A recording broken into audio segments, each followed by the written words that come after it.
Hello everybody and welcome back to the channel. My name is Flower and I'm one of the main authors of Polyphasic.net, the community recommended resource. So today we're back again with Edward and his adaptation vlog. Edward, last week you estimated that you were in stage 2 or stage 3. Has this changed after or in the last few days? Has it become more clear that you were in either of those stages? And what about now? I think it was it fluctuated, but I was in stage 2 actually, because now that I reached day 14, I was like completely soaked, and since the 14th day, I just want to die literally, because yeah, I think I never had so hard adaptation so far. Even though I attempted like some crazy schedules like Spam Island and so on, I did it for like one week or so, and here is like crazy how I sometimes feel really bad, especially when I wake up after core. So yeah, I'm pretty sure now that I'm on stage 3, and what gets me a little anxious is that I'm not sure if I will get some RAM in my naps, so it's like very frustrating, you know. Okay, well keep that in mind, we'll talk about that in a little bit, but let's start by explaining what day you're on right now. Sure. So I'm on day 16 today, and well, I think it's now about 3 days or 2 days that I'm on stage 3, and yeah, it's like it's going well because I don't oversleep, I don't undersleep. Meanwhile, I don't manage to fall asleep in my naps, and I wake up like after 5 minutes of sleep, and it's very frustrating. Also, during my core, I don't have that problem. I'd say that I take anyway about 10 to 5 minutes to fall asleep, but yeah, on the core it's not really a big deal. But during a nap, it's a big deal. More obviously if I wake up after 5 minutes of sleep, so it makes me only 5 minutes out of a 20-minute nap. So it's yeah. Okay, and when you sleep for 5 minutes, are you able to return back to bed, or do you like feel totally alert and are unable to go back to sleep? I feel totally alert, and I don't feel like going back to sleep. I feel that I slept. I actually feel the homeostatic pressure that has decreased, but like I could fall asleep. Literally, I could fall asleep if I really concentrate and try to focus on sleepiness and so on. But yeah, for example, just at my nap right now, the graph I just sent you, so I can show it to the camera quickly. So Yes, please. up,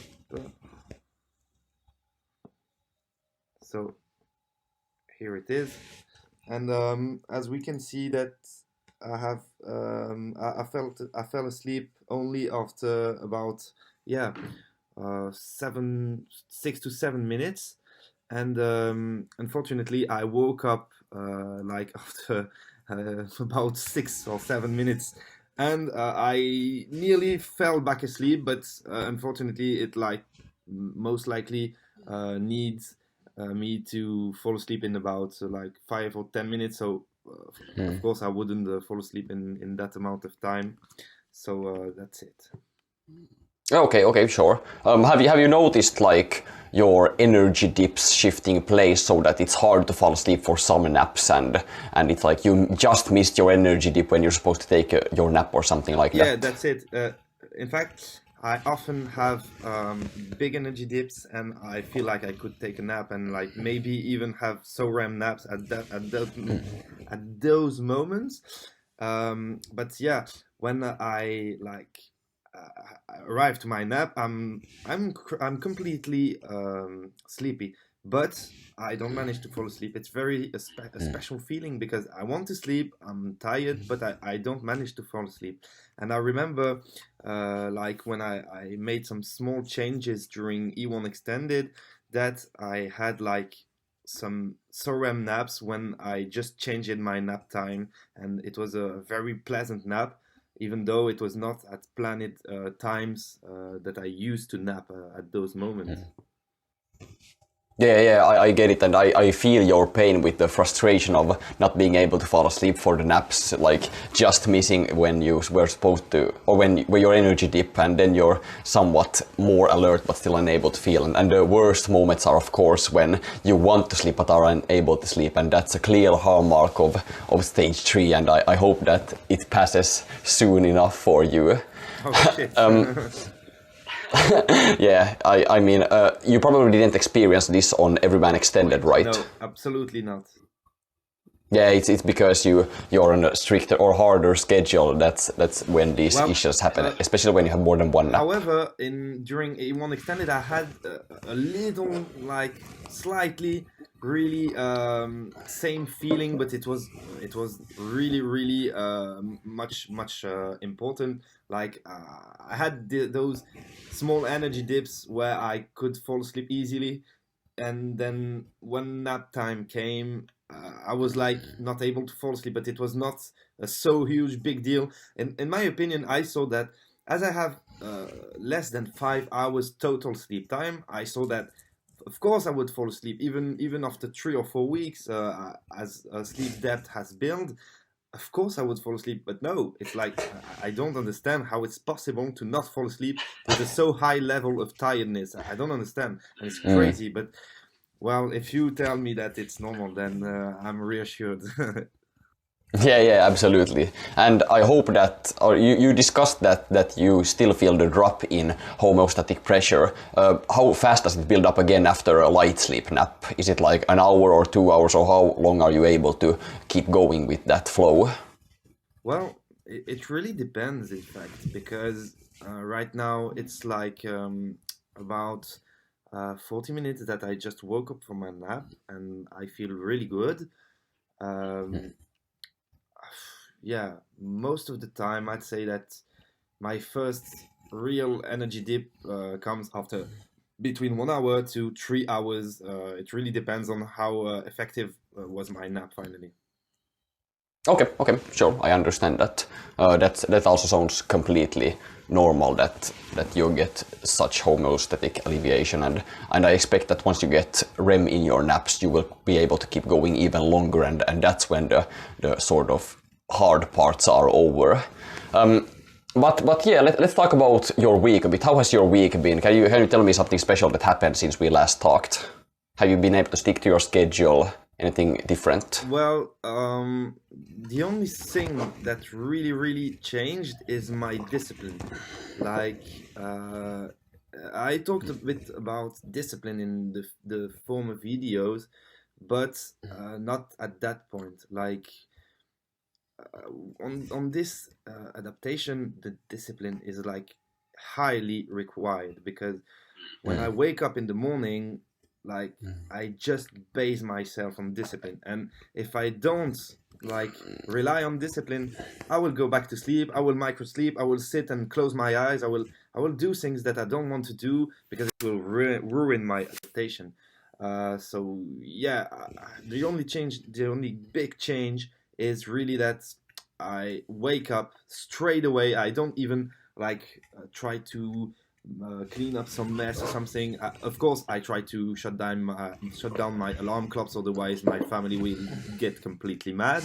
But just after that, like I go straight downstairs and I use my jumping rope and I jump like crazy until I feel good. And really, it's very effective because after a few minutes, like of jumping rope, I feel very good. And also, I even hide more my alarm clocks because I noticed that I don't remember cutting them off. So it's like a little freaking me out because I don't want to oversleep. Of course, I don't want to shut it down and go back to sleep like mechanically. So yeah, I try to put everything in a situation for having a good adaptation and as fast as possible for not having setbacks and so on. Yeah. You talked about in the last week that you rearrange the alarms every day so that you don't find them when you wake up, and I hear that you're keeping up with that. But has anything in your wake up routines changed since last week? Are you still like shutting off the alarms, jumping rope, and then getting on with the day, or do you set intermittent alarms in your wake gaps, or do you wash your face, something like that, something else? Something that changed is that I set timers now, because I noticed before it was like I had a very, very high homeostatic pressure, and so I knew that I had a nap coming.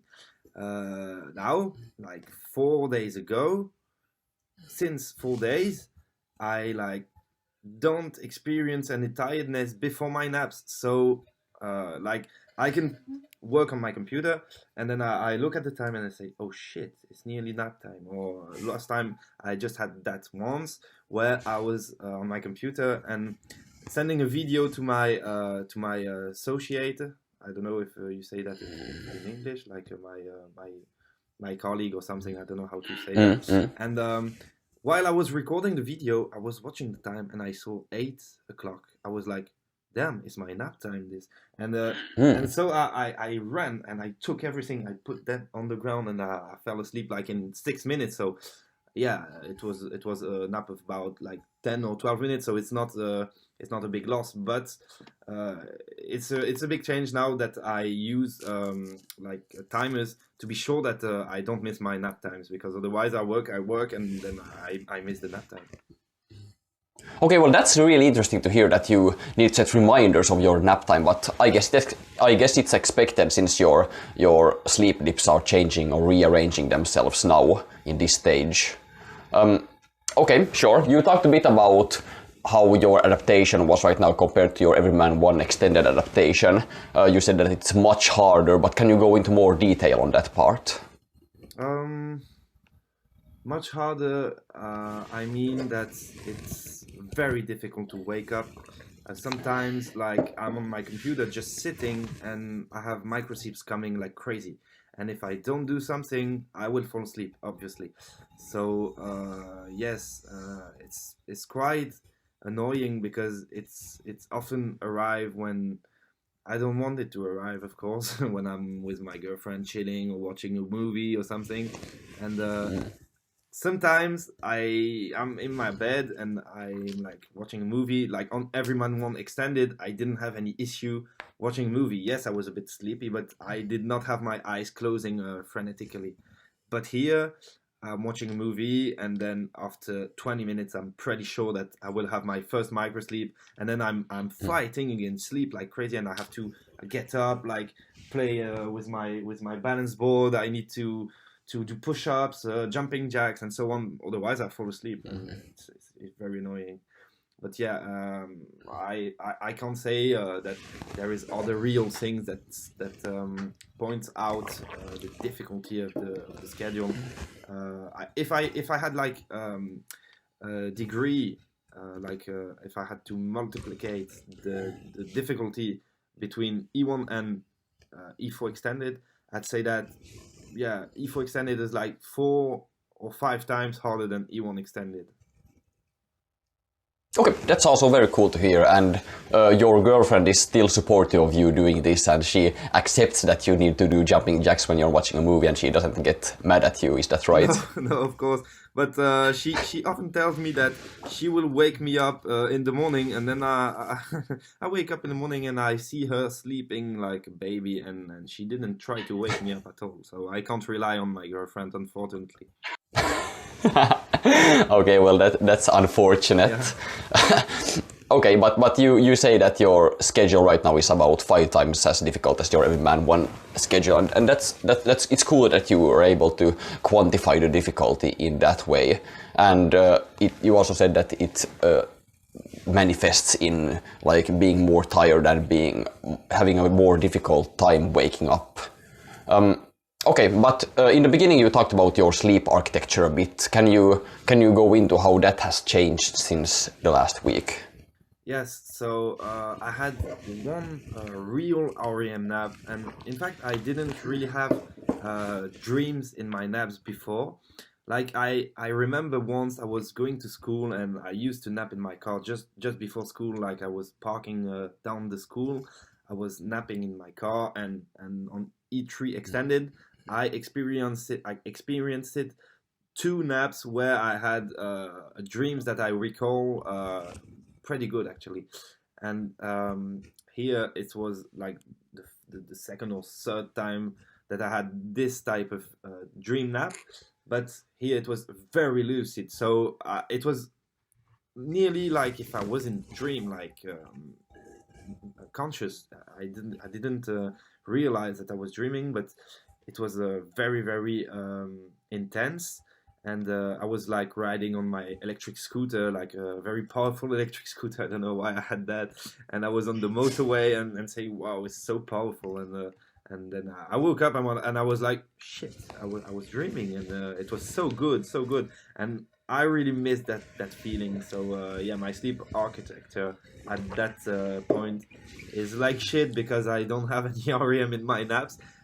Meanwhile, I have like quite big fluctuations in my core, but I still stay around 90 to 110 minutes SWS and 20 to 40 minutes REM. So I think I'm hugely REM sleep deprived.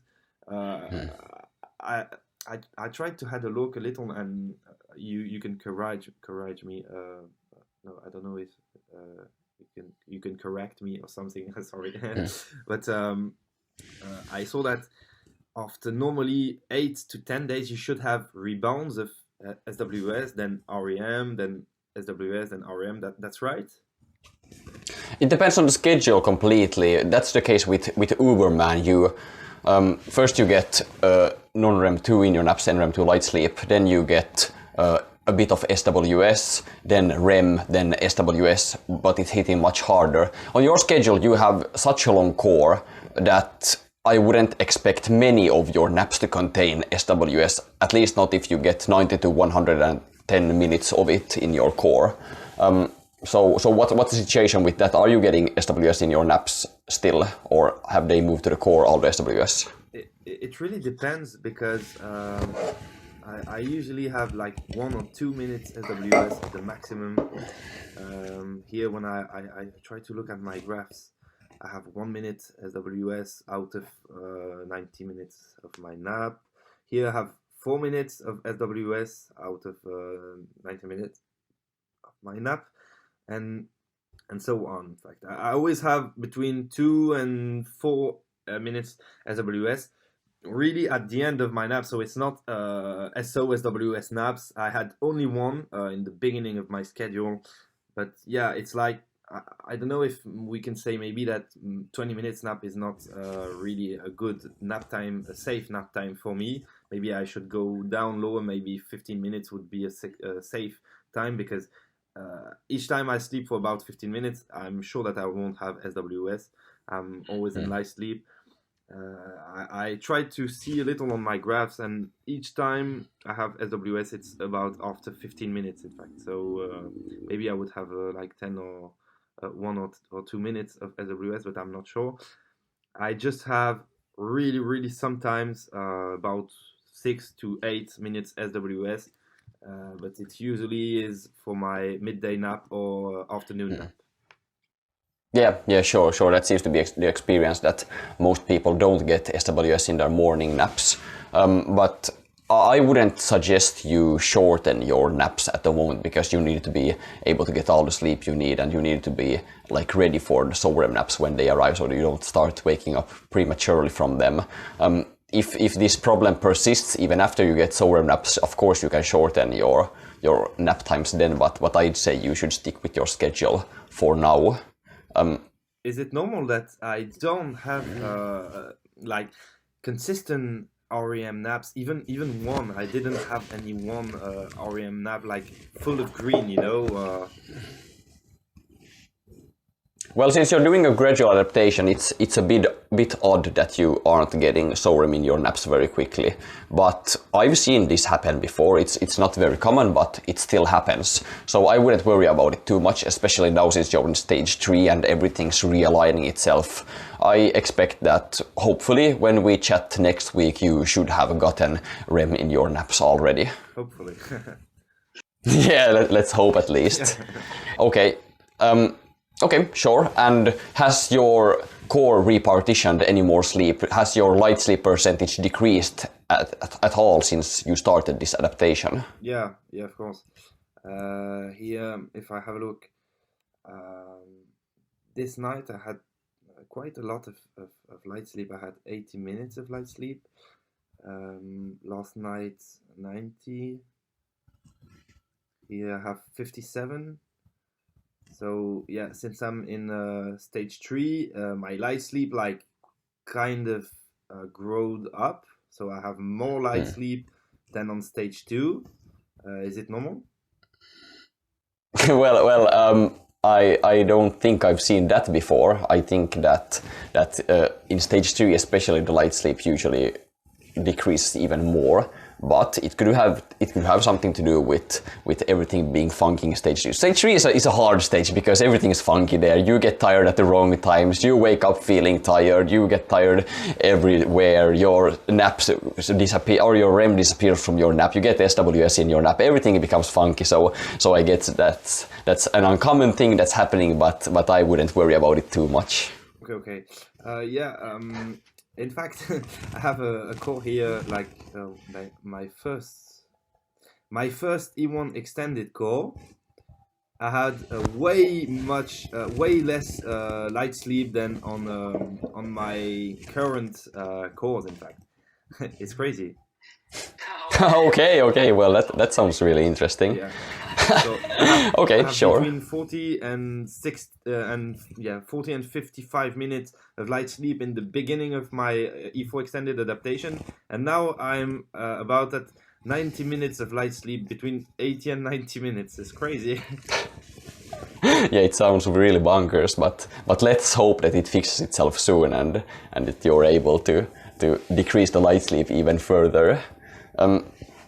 Okay, let's hop into another question here. Have you been able to remain productive in your wake time? You mentioned that you're able to keep this productivity flow after you do your jumping jacks, but has that changed since you entered stage 3? Well, now when I work on my project or something, I'm completely in. So I try really to dedicate as hard as I can, and I stay productive like this. In fact. It's a bit as if I was playing sports or something. I stimulate my adrenaline and so on, and so I don't want to fall asleep or something else. Okay, sure, but do you are you struggling more with the productivity now than you were before? Of course. Sometimes I have huge energy dips, and I just don't want to continue, but I do it anyway, and it's okay. I'm waiting for my nap coming, and then it's okay. But okay, so you're able to power through these productivity lows by just having a strong mental power, a strong willpower. Yeah. Okay, that's also very cool to hear. Okay, and I don't think I have any more questions. Do you have anything else you want to add here? I wanted to ask you simply if it's possible to not have SO REM for a very long time, and so therefore staying in stage 3 for much longer. I don't think you will stay in stage 3 for much longer, even if you wouldn't get SOREM naps soon. Stage 3 usually disappears after around a week, up to 2 weeks at most, if you don't start with a giant amount of sleep deprivation. So the worst case here, I think, is that you jump out of stage 3 into stage 4 and then don't still have REM in your naps. But I don't think that will happen. I think that you're going to have REM in your naps soon-ish, is that what I would expect. And I wouldn't at least worry about it, because if you worry about it, you're going to stop being able to fall asleep for your naps, and everything's going to be so much harder than if you just roll with it. Yeah, of course, yeah. Okay, good. Yeah, okay. Well, do you have anything else to add? Nothing. Okay, well, in that case, I'm going to have to thank you for your time, and I'll be seeing you later. Yep, bye bye.